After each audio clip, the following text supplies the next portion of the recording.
بسم اللہ الرحمن الرحیم۔ اللہ تعالیٰ کی مغفرت کا عجیب واقعہ۔ دلیل میں حضرت تھانوی رحمۃ اللہ علیہ نے حدیث شریف کا وہ مشورہ واقعہ پیش کیا ہے کہ ایک شخص نے 99 آدمیوں کو قتل کر دیا تھا۔ اس کے بعد اس کو توبہ کی فکر لاحق ہوئی۔ اب سوچا کہ میں کیا کروں، چنانچہ وہ عیسائی راہب کے پاس گیا اور اس کو جا کر بتایا کہ میں نے اس طرح 99 آدمیوں کو قتل کر دیا ہے، تو کیا میرے لیے توبہ کا اور نجات کا کوئی راستہ ہے؟ اس راہب نے جواب دیا کہ تو بتا، تو تباہ ہو گیا اور اب تیری تباہی اور ہلاکت میں کوئی شک نہیں، تیرے لیے نجات کا اور توبہ کا کوئی راستہ نہیں ہے۔ یہ جواب سن کر وہ شخص مایوس ہو گیا۔ اس نے سوچا کہ 99 قتل کر دیے ہیں، ایک اور صحیح، چنانچہ اس راہب کو بھی قتل کر دیا اور 100 کا عدد پورا کر دیا۔ لیکن دل میں چونکہ توبہ کی فکر لگی ہوئی تھی، اس لیے دوبارہ کسی اللہ والے کی تلاش میں نکل گیا۔ تلاش کرتے کرتے ایک اللہ والا اس کو مل گیا اور اس سے جا کر اپنا سارا قصہ بتایا۔ اس نے کہا کہ اس میں مایوس ہونے کی ضرورت نہیں، اب تم پہلے توبہ کرو اور پھر اس بستی کو چھوڑ کر فلاں بستی میں چلے جاؤ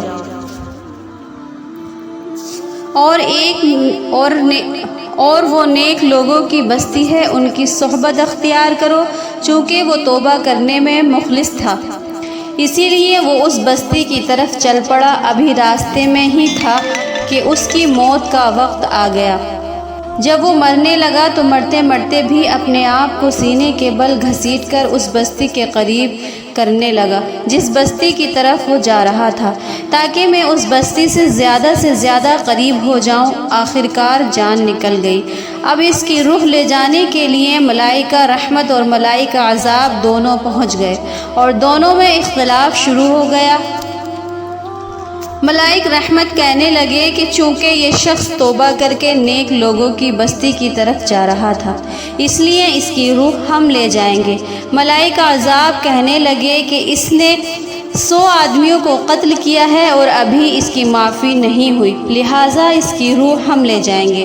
آخر میں اللہ تعالیٰ نے یہ فیصلہ فرمایا کہ یہ دیکھا جائے کہ یہ شخص کون سی بستی سے زیادہ قریب ہے، جس بستی سے چلا تھا اس سے زیادہ قریب ہے یا جس بستی کی طرف جا رہا تھا اس سے زیادہ قریب ہے۔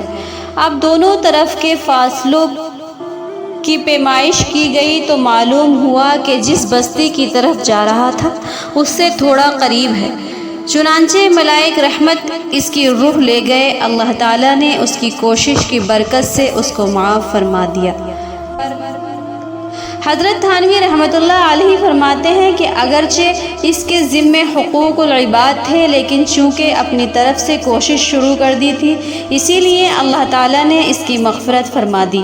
اسی طرح جب کسی انسان کے ذمے حقوق العباد ہوں اور وہ ان کی ادائیگی کی کوشش شروع کر دے اور اس فکر میں لگ جائے اور پھر درمیان میں موت آ جائے، تو اللہ تعالیٰ کی رحمت سے امید ہے کہ وہ اصحاب حقوق کو قیامت کے دن راضی فرما دیں گے۔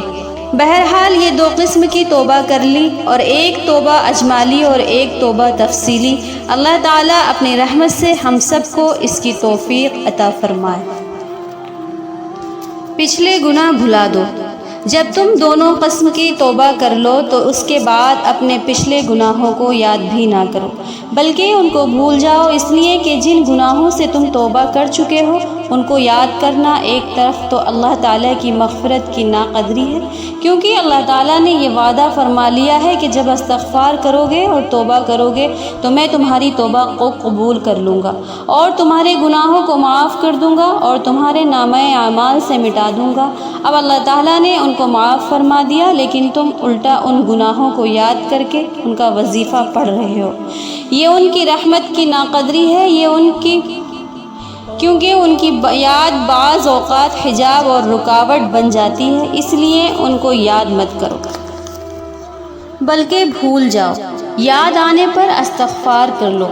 محقق اور غیر محقق میں یہی فرق ہوتا ہے۔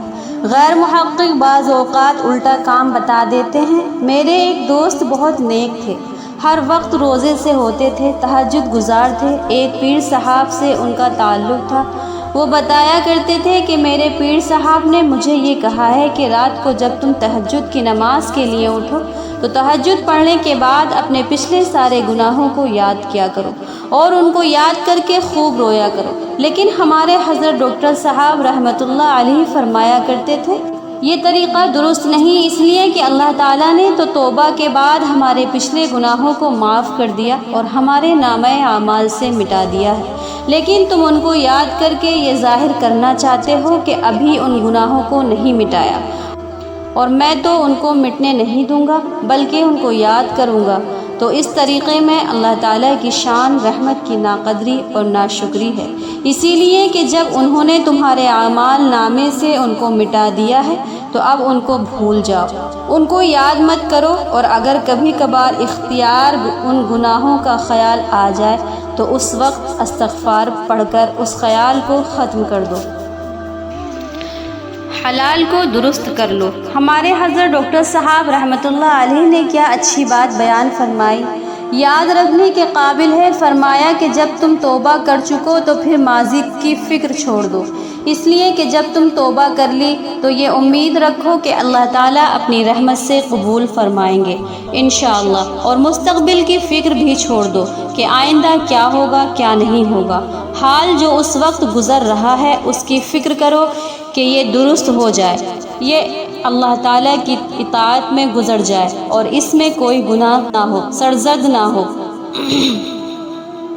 آج کل ہمارا یہ حال ہے کہ یا تو ہم ماضی میں پڑے رہتے ہیں کہ ہم سے اتنے گناہ ہو چکے ہیں، اب ہمارا کیا حال ہوگا، کسی طرح بخشش ہوگی، اس کا نتیجہ یہ ہوتا ہے کہ مایوسی پیدا ہو کر حال بھی خراب ہو جاتا ہے، یا مستقبل کی فکر میں پڑے رہتے ہیں کہ اگر اس وقت توبہ کر بھی لی تو آئندہ کس طرح گناہ سے بچیں گے۔ ارے یہ سوچو کہ جب آئندہ وقت آئے گا اس وقت دیکھا جائے گا، اس وقت کی فکر کرو جو گزر رہا ہے، اس لیے کہ یہی حال ماضی بن رہا ہے اور ہر مستقبل کو حال بنانا ہے، اس لیے بس اپنے حال کو درست کر لو اور ماضی کو یاد کر کے مایوس مت ہو۔ حقیقت میں شیطان ہمیں بہکاتا ہے، وہ یہ درغلاتا ہے کہ اپنی ماضی کو کو دیکھو کہ تم کتنے بڑے بڑے گناہ کر چکے ہو، اور اپنے مستقبل کو دیکھو کہ تم میں سے مستقبل میں کیا بنے گا، اور ماضی اور مستقبل کے چکر میں ڈال کر ہمارے حال کو خراب کرتا رہتا ہے۔ اسی لیے شیطان کے دھوکے میں مت آؤ اور اپنے حال کو درست کرنے کی فکر کرو۔ اللہ تعالی ہم سب کو یہ فکر عطا فرما دے، آمین۔